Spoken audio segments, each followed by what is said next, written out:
Iran और America के दरमियान मुज़ाकरात का तीसरा दौर आज जेनीवा में होगा।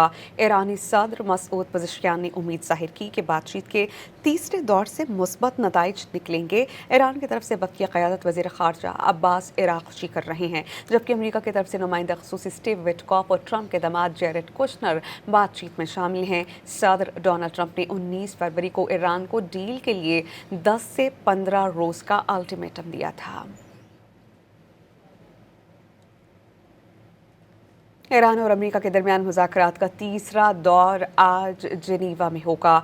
ईरानी सदर मसूद पज़ेश्कियान ने उम्मीद जाहिर की कि बातचीत के तीसरे दौर से मुस्बत नताइज निकलेंगे। ईरान की तरफ से बक़िया क़यादत वज़ीर ख़ारजा अब्बास इराक़ची कर रहे हैं, जबकि अमेरिका की तरफ से नुमाइंदा ख़ुसूसी स्टीव विटकॉफ और ट्रंप के दामाद जेरेड कुशनर बातचीत में शामिल हैं। सदर डोनाल्ड ट्रंप ने 19 फरवरी को ईरान को डील के लिए 10 से 15 रोज़ का अल्टीमेटम दिया था।